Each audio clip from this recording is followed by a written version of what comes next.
영국의 대표적인 작가 가운데 한 사람인 찰스 디킨스라고 하는 사람이 크리스마스 캐롤이라고 하는 소설을 썼습니다. 1843년에 발표가 되어서 세계적인 스타디움에 오르게 되었고 유명한 소설이 되었고 지금도 이맘때가 되면 늘 회자가 되는 그러한 책이죠. 그 책의 주인공이 에베네저 스크루지라고 하는 소위 말해서 영감이 나옵니다.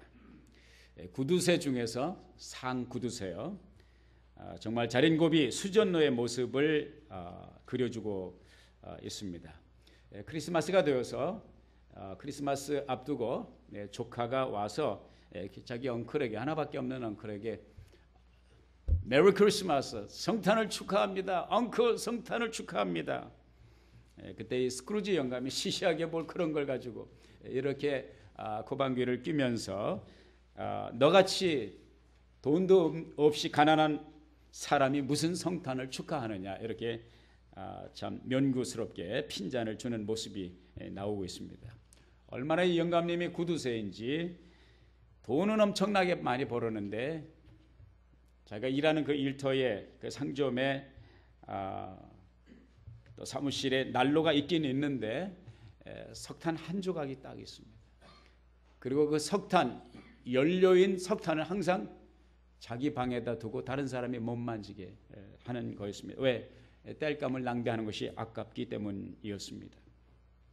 장사를 해서 돈을 많이 성공적으로 벌었지만은 인정이라고는 손톱만치도 없는 그야말로 수전노로서 영국의 여러 어려운 사람들을 돌보는 그런 비영리 단체로부터 자선의 도움의 손길을 기다리면서 기부 요청을 받았지만 이런 지하에 그 모든 요청을 단칼에 다 거절을 하고 단 한 푼도 그의 돈을 기부하지 않습니다. 크리스마스 캐롤에 등장하는 이 주인공 스크루지 영감은 크리스마스는 그에게 있어서는 악몽이었습니다. 왜냐? 돈을 써야 되기 때문에. 그리고 그 크리스마스를 누구보다도 이 스크루지 영감은 혐오했습니다. 스크루지 영감보다도 크리스마스를 더 혐오하고 아니 크리스마스의 등장 자체를 말살하려고 하는 역사적인 한 인물이 있었습니다. 스크루지 영감은 소설에 등장하는 인물이었지만 제가 소개해드리는 이 사람은 실제 역사적으로 실존했던 인물이고 역사는 그의 이름을 가리켜서 헤롯 대왕이라고 표현을 하고 본문 말씀 마태복음 2장에 그 사람이 누구인지를 우리들에게 말씀을 해주고 있습니다.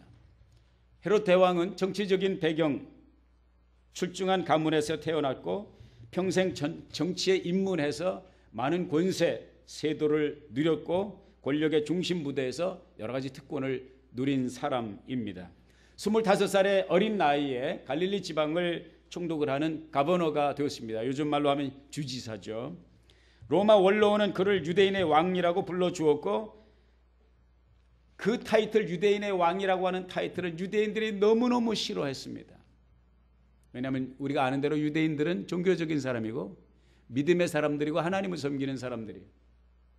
그런데 종교심이라고는 눈꼽만도 없고 신앙심이라고 하는 것은 어디도 찾아볼 수 없는 이 헤롯 대왕을 유대인의 왕이라고 이름 붙여진 그 이름 자체를 유대인들은 너무나도 혐오했습니다. 역사가들이 증언해주는 헤롯이라고 하는 사람의 몇 가지 성격이 있습니다. 몇 가지 그 삶의 특성이 있는데 그것을 잠시 먼저 여러분들에게 소개를 해드리려고 합니다. 첫째, 그는 권력의 욕심에 사로잡힌 사람이었습니다. 권력을 얻기 위해서라면 이 사람은 무엇이든지 할 수 있는 그런 사람이었습니다.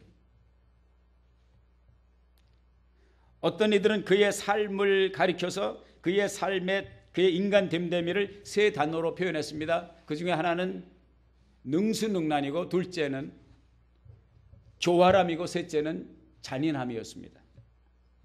그는 변방 에돔 출신이었으면서도 로마 정부의 세력을 등에 업고 권력의 중심 무대에 설 수 있을 만큼 능력이 있는 사람이고 수완가였습니다. 그가 왕이 된 이후에 변방에 늘 출몰을 하는 여러 가지 게릴라 집단을 그가 왕이 된 후에 완전히 일망타진소탕을 했습니다. 경쟁적으로 여기저기 우스갯소리처럼 난립하고 있는 여러 당파들을 그의 능숙한 외교술로 평화를 만들어내는 귀재였어요. 요즘에 살아있다면 복잡한 이 세계 문제를 아마 해결할 수 있는 탁월한 해결사 역할을 해냈을 것입니다. 뿐만 아니라 그는 교활한 성격을 가지고 있었어요. 그는 그의 모든 관계를, 모든 인간관계를 그의 권력을 잡기 위한 수단으로 다 사용할 수가 있었습니다. 뿐만 아니라 그의 권세를 탐낼지도 모를 가능성이 있다고 생각되는 그 누구도 믿지 않았어요. 늘 의심을 가지고 살았습니다. 병적으로 그의 길을 가로막는 그 어떤 사람이라도 그는 잔인하게 숙청을 했습니다. 요즘 떠오르는 인물 김정은이 생각이 날 그런 인물이었습니다. 그의 권력을 잡는데, 권력을 누리는데 방해가 되는 어떤 사람도 그는 피를 보아야만 직성이 풀렸습니다. 자기 동서를 죽이고 자기 장모를 죽이고 또 자기 와이프, 자기 아내를 죽였습니다. 자기가 낳은 자기 두 아들을 죽였습니다. 왜? 권력을 위해서. 무서운 사람이었습니다. 이것이 그의 인격이었습니다. 권력에 굶주린 그에게 있어서 인간 생명의 존엄이라고 하는 것은 존재하지 않았습니다. 역사가 요세푸스는 그를 가리켜서 barbaric, 야만인이라고 말했습니다. 다른 사람은 악의에 찬 미치광이다 그렇게 표현을 했습니다. 두 번째, 헤롯 대왕의 성품, 그의 삶을 묘사해 주는 것이 있었다면 그것은 소유의 욕심에 사로잡힌 사람이었다는 것입니다. 소유욕을 가지고 평생 살았던 사람입니다. 헤롯은 모든 것을 소유하기를 원했고 로마의 황제인 시저가 가지고 있는 모든 것을 자기도 가지기를 원했습니다. 평생 7개의 궁전을 지었고요. 7개의 극장을 지었습니다. 그 극장 가운데는 9,500명의 자리를 수용할 수 있는 그런 큰 극장도 있습니다. 우리 동네 가까운 데 가면 이제 오렌지시에 블락몰이라고 있어요. 거기면 AMC 30이라고 있습니다. 극장에 방이 30개나 됩니다. 방이 30개나 돼도요. 30개나 돼도 9,500명 수용 못하겠죠. 2000년 전 역사입니다. 엄청난 소유욕을 가지고 사는 사람입니다. 여러 가지 스포츠 행사를 위해서 스타디움을 여러 개를 지었어요. 그 스타디움 가운데는 무려 3만 명의 좌석을 갖출 만큼, 3만 석을 갖출 만큼 거대한 스타디움을 2000년 전에 세운 사람이었습니다. 뿐만 아닙니다. 헤롯 대왕은 유대인들의 민심을 사기 위해서 성전도 지었습니다. 소위 말해서 헤롯 성전을 지은 사람입니다.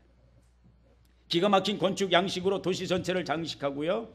여러 가지 우일학시설, 편의시설을 세워서 그 건물들의 이름을, 그 편의시설들의 이름을 자기 상관들의 이름을 따서 타이틀을 지어줬습니다.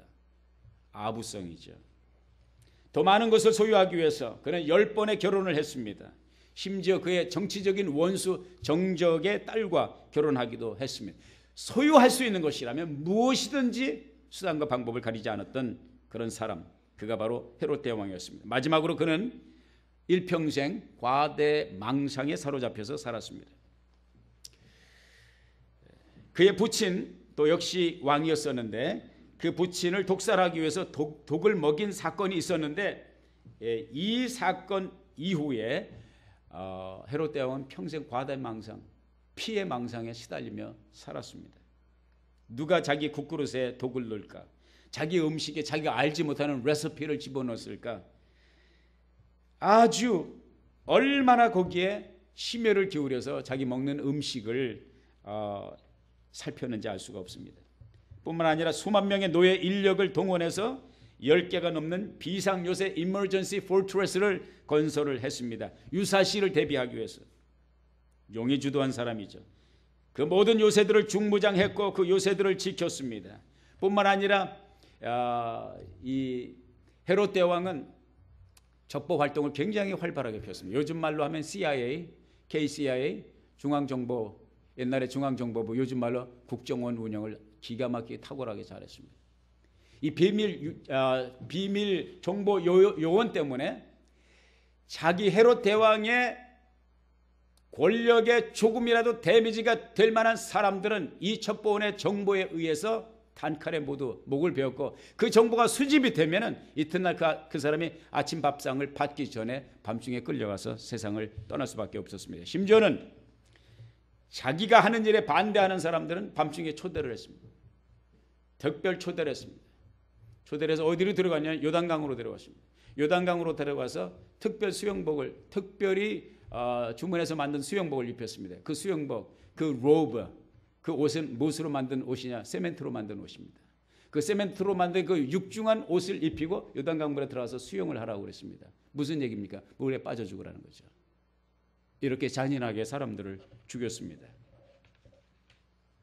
그러한 노력으로 그는 자신의 세계를 평정했고 또 지배했다고 생각을 했습니다. 이제 정복자여 승리자로서 인생을 편안하게 마감하면 되겠다 생각하고 있을 즈음에 평생 만나지 못한 정치적인 숙적, 정적을 만나게 됩니다. 정천동지할 충격적인 뉴스를 받게 됩니다. 그리고 이 충격적인 뉴스를 전해준 사람들이 누구냐면 동방박사들. 오늘 본문 마태복음 2장에서 말씀하고 있는 동방에서 온 박사들이, 초대받지 않는 이들이 헤롯 궁전에 들어가서 헤롯 대왕에게 물어봅니다. 유대인의 왕으로 오신 이가 어디 계십니까? 이거는 헤롯 대왕에게 있어서는 굉장히 충격적인 뉴스였습니다. 유대인의 왕은 자기밖에 없습니다. 또 다른 유대 왕이 태어날 수 없도록 하기 위해서 잔인무도하게 평생을 수많은 사람의 피를 흘렸습니다.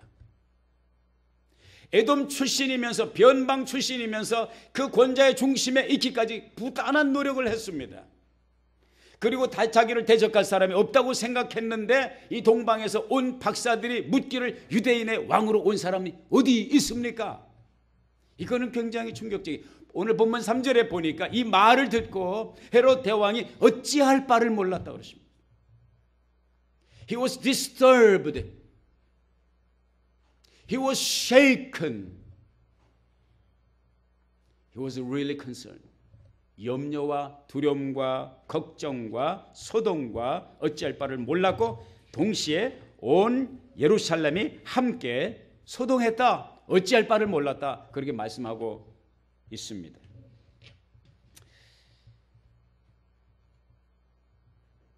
헤롯은 이 뉴스를 들은 이후에 자기가 유대인의 왕으로 다시 등장한 그 사람을 죽이기 전에는 자기가 편안하게 눈을 감을 수 없다는 사실을 알았습니다. 그는 점점 더 이 소식을 들은 후에 심각하게 그의 표정이 바뀌기 시작을 했습니다.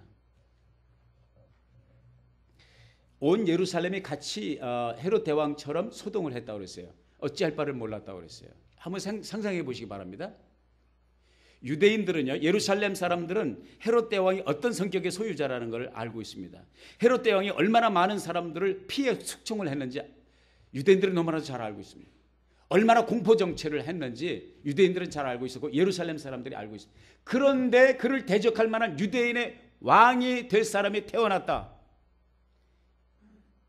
이 피의 굶주린 권력의 굶주린 헤롯 대왕이 또 어떻게 칼날을 휘두를지 알 수 없는, 예측할 수 없는 상황에서 온 유대인들, 특별히 예루살렘 사람들은 어찌할 바를 모르고 소동했다고 하는 것은 지극히 당연한 것이죠.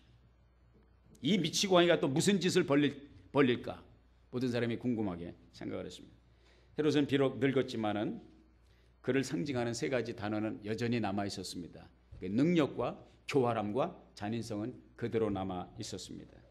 이제 헤롯이 이 소식을 듣고 문무백관을 다 소집합니다. 그리고 종교 지도자들, 유대 종교 지도자들을 다 한 자리에 모으게 합니다. 그리고 그들에게 묻습니다. 유대인의 왕으로 난다고는 예언이 성경에 기록되어 있느냐? 유대인의 왕이 올 것이라고 하는 성경의 예언에 의거하면 이 아이가 어디서 태어날 것이냐? 그것을 물어봤습니다. 그 질문을 받은 종교 지도자들은 망설임이 없이 묻는 헤롯 대왕에게 대답을 했습니다. 유대 베들레헴입니다. 그 말에 다시 한번 헤롯은 충격을 받습니다. 심각한 이 헤롯 대왕은 그에게 찾아온 방문객들이었던 동방박사들을 다시 불러드립니다. 그리고 당신들이 별을 보고 왔다고 그러는데 그 별이 나타난 때가 언제입니까? 물어봅니다. 왜 물어본 줄 아세요? 별이 나타난 때를 왜 묻습니까? 그거 무슨 상관이에요? 어디로 가는지만 알면 되는데 물어볼 수밖에 없는 이유가 있습니다. 별이 등장한 그때가 바로 그 아기가 태어난 때이거든요. 여러분들 이제 한 가지 여기서 장면을 좀 바꿔서요. 크리스마스 스토리 가운데 오해하고 있는 부분 하나를 정정해 드리고 가기를 원합니다. 동방박사들이 아기 예수께 경배한 것은 마구간 베들레헴 마구간 말구 위에 누우신 아기가 아닙니다. 목자들과 함께 동방박사들이 아기께 경배를 한 것이 아닙니다. 들에서 목동으로 목자로 양들을 지키던 그 목동들은 구유에 누이신 아기에게 경배를 드렸습니다. 그러나 동방에서 온 박사들은 아기 예수께 경배를 한 것이 아닙니다. 이미 이때는 마구간에 계시지 않고 누군가의 다른 처소에 누군가의 집에서 머물고 계셨고 더 이상 갓난아기가 아닙니다. 헬라어 성경에 보면 파이디온 9절 말씀에 보면은 아기께 별이 아기가 계신 곳에 멈추어 섰고 들어가서 그 아기께 경배를 했다 그런 말씀이 나오는데 여기 나타나고 있는 아기는 파이디온이라고 하는 말이 있어요. 파이디온이라고 하는 말은 베비가 아닙니다. child. 갓난아기가 아닙니다. 나이가 아주 어린 아기지만은 어느 정도 이제 나이가 있는 어린 아이를 가리키고 있습니다. 무슨 말이냐면 동방박사들에게 별이 나타난 때를 묻는 것은 어떤 아이를 죽여야 될 것인지 간파하기 위해서였습니다. 생각나십니까? 동방박사들이 자기 갈 곳으로 돌아간 이후에 동방박사들이 베들레헴으로 가서 아기 예수께 경배하기 전에 헤롯 대왕이 동방박사들에게 이렇게 물어봤어요. 당신들이 아기 예수를 발견하면 그 유대인의 왕으로 태어나신 그분을 발견하면 나에게 와서 나에게 꼭 일러주십시오. 나도 당신들처럼 가서 그 아기께 경배하기를 원합니다. 경배하고 싶어서요? No. 그 아이를 찾아서 죽이기를 원했기 때문입니다. 그런데 경배하고 나서 그 동방 박사들이 꿈에 지시를 받았습니다. 무슨 지시를 받았습니까? 돌아가지 말라. 헤롯에게 돌아가지 말고 돌아서 디투어해서 너의 갈 곳으로 가라는 지시를 받았습니다. 천사들은 그 지시를 받고 헤롯에게 가지 않냐고 헤롯을 피하여 자기 갈 곳으로. 여기서 동방이라고 하는 것은 그 당시 페르시아였을 가능성이 99%입니다. 요즘 말하면 이란이나 이라크 지역이 되겠죠. 그쪽에서 온 사람들입니다. 거기서 팔레스타인까지 오는 것은 가까운 거리가 아닙니다. 적어도 몇 달을 걸려서 왔을 것입니다. 아무리 기다려도 동방 박사들이 자기에게 와서 리포트를 하지 않는 사실을 발견하고 헤롯 대왕은 그때서야 뒤늦게 깨달았습니다. 자기가 속았다. 이 동방 박사들에게 속았다. 소위 말해서 열받았습니다. 너무나도 화가 치밀었습니다. 그냥 있을 수 없었습니다. 계산을 해보면서 이 정도면 되겠다. 그래서 명령을 내렸습니다. 무슨 명령을 내렸습니까? 2살 기준으로 해서 그 이하의 아이들, 2살 미만의 아이들은 모두 다 죽여라. 산의 아이들은 다 죽여라. 평생을 이 교활하고 잔인하게 살아왔던 그 악업의 마지막 클라이맥스로 헤롯 대왕은 아기 예수, 만왕의 왕, 유대인의 왕으로 태어나신 예수를 죽이기 위해서 2살 미만의 모든 아이를, 남자아이를 죽이라는 명령을 내립니다. 그래서 생긴 것이 예수님 탄생 이후에 첫 번째 순교자들이 생기게 된 것입니다. 여기에서 오늘 저와 여러분이 함께 생각하고자 하는 것은 두 왕의 등장입니다. 두 왕의 출현과 두 왕의 오버래핑을 봅니다. 한 사람은 유대인의 왕으로 정권을 잡은 사람이고 다른 한 사람은 베들레헴에 탄생한 아기 예수입니다. 그리고 먼저 기득권을 가지고 있었던 이 헤롯 대왕이 새로 등장하는 아기 예수, 유대인의 왕으로 태어난 예수를 죽이기 위해서 살인을 명령을 합니다. 엄청난 경청은 동지할 전쟁이 선포된 것이죠. 여기에서 저는 여러분에게 두 왕의 대조가 되는 오버래핑을 잠시 소개를 드리고자 합니다. 헤롯은 왕은 왕이었지만 교활하고 잔인한 독재자로서 그의 권력과 소유와 망상과 함께 자기의 뜻, 자기의 목적을 이루기 위해서는 수단과 방법을 가리지 않았던 사람입니다.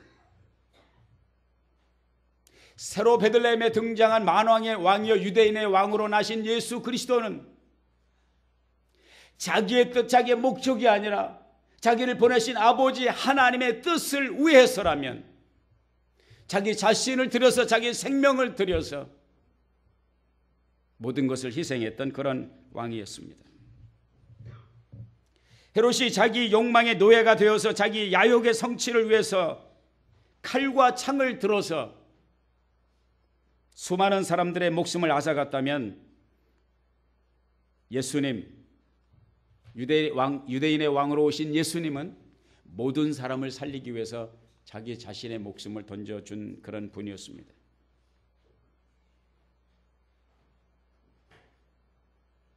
헤롯 왕이 자기 자신의 욕망과 자기 욕심을 위해서 자기 소유를 위해서 이기적인 삶을 살았다면 예수님은 오직 자기를 버리고 타인을 위해서 내어주고 섬기고 그리고 어루만지는 이타적인 삶을 사셨습니다. 여러분에게 이제 질문을 던집니다.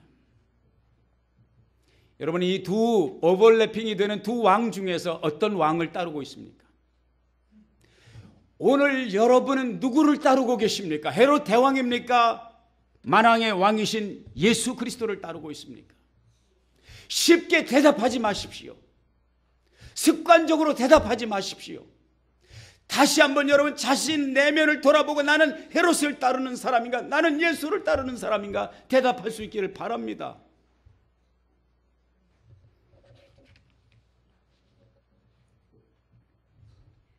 존 데이빗이라고 하는 사람이 12월에는 두 개의 크리스마스가 있다고 말합니다. 하나는 크리스마스고 또 다른 하나는 엑스마스다.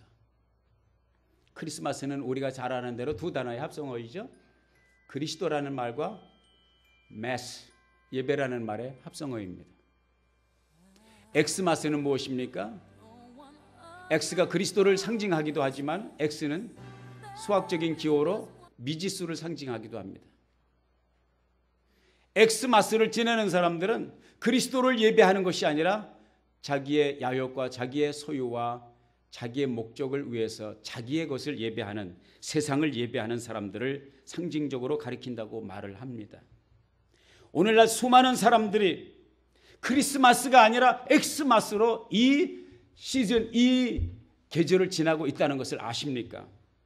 여러분 그거 아십니까? 1년 중에서 성탄절 이 크리스마스에 교통사고가 제일 많이 난다는 거 아십니까? 크리스마스에 제일 음주운전이 많다는 거 아십니까? 이 크리스마스에 가장 강도와 그리고 도적대가 절도가 들끓는다는 사실을 아십니까? 여러분 이 1년 중에 크리스마스가 가장 사생아가 가장 많이 생겨난다는 사실을 아십니까? 왜 그런 줄 아십니까? 성탄절, 크리스마스를 보내는 것이 아니기 때문에, 엑스마스를 보내기 때문입니다. 그리스도를 예배하는 것이 아니라 세상을 예배하고 자기를 예배하고 자기 자신의 욕심을 예배하기 때문인 것입니다.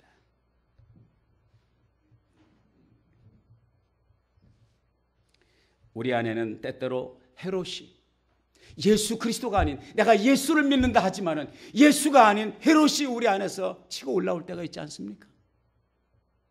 섬기기보다는 섬김을 받고 싶어하고, 사랑하기보다는 사랑을 받고 싶어하고, 나누어 주기보다는 빼앗고 싶어하고, 남을 인정하기보다는 남을 누르고 자기가 인정받고 싶고, 남을 높이기보다는 남을 밟고 자기가 높임을 받고자 하는 이런 인간적인 욕망이 때때로 우리 안에서 솟아오르지 않습니까?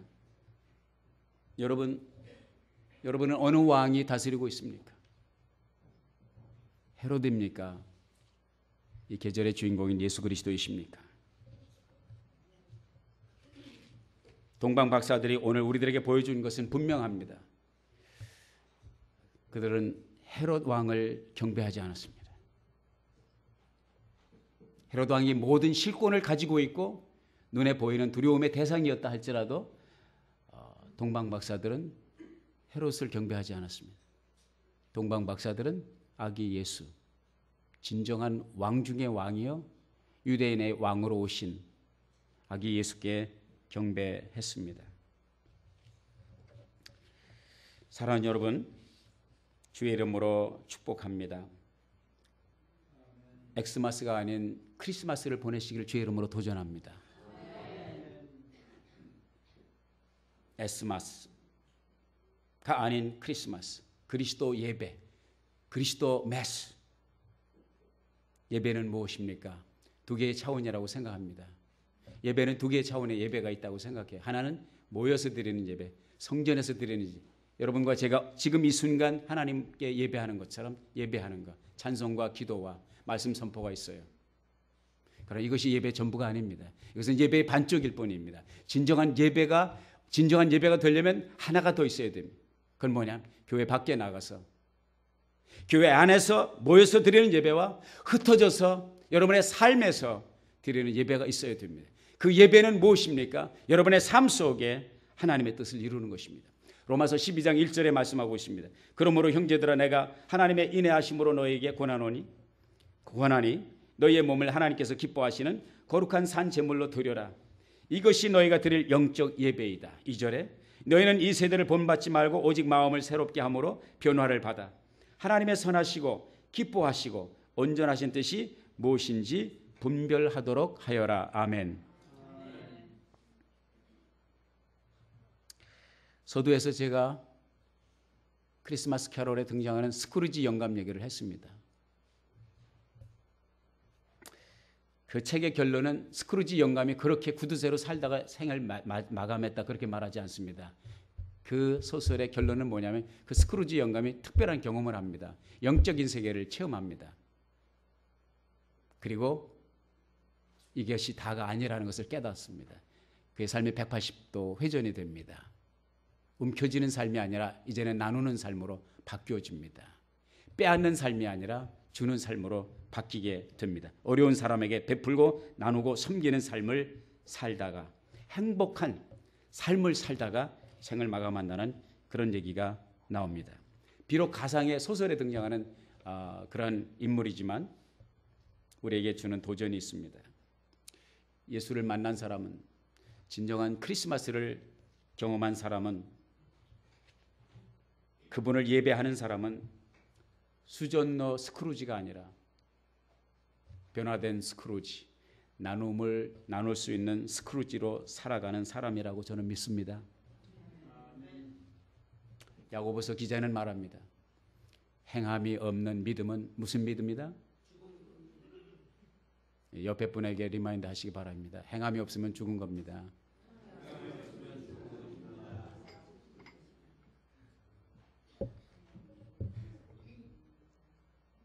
예배는 성전에서 드림과 성전 밖에 나가서 드림이 있습니다. 정말 주의 이름으로 부탁을 드립니다. 우리의 입술의 고백과 우리의 삶의 고백이 동일하게 되는 축복이 있으시기를 주의 이름으로 축복합니다. 스크루지처럼 살지 마세요. 스크루지의 삶이 행복한 삶이 아닙니다. 더 많이 소유하는 것이 행복이 아닙니다. 더 많이 누리는 것이 행복한 것이 아닙니다. 나눌 때 행복이 있습니다. 아멘입니까? 섬길 때 행복이 있습니다. 아멘입니까? 어제 우리 교우들이 어린이들과 함께 LA 가서 그 거리의 교회, 그 헐벗고 굶주린 거리에서 자는 그 노숙자들을 섬길 때 이것이 행복이다. 이것이 진정 기쁨. 이것이 사람 사는 맛이다. 할렐루야. 우리 김미란 집사님 기도하신 것처럼 내년엔 더 많은 분이 이 섬김에 동참할 수 있기를 주의 이름으로 도전합니다.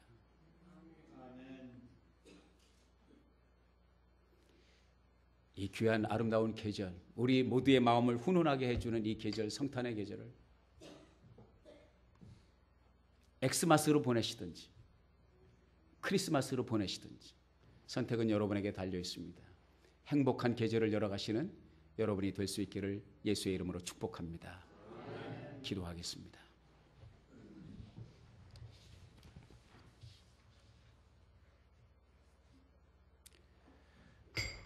수존러 스크루지처럼 권력과 소유에 굶주린 과대망상의 평생을 사로잡혀 살았던 헤롯 대왕처럼 무엇을 먹을까, 무엇을 입을까, 무엇을 더 가질까, 무엇을 더 소유할까 사로잡혀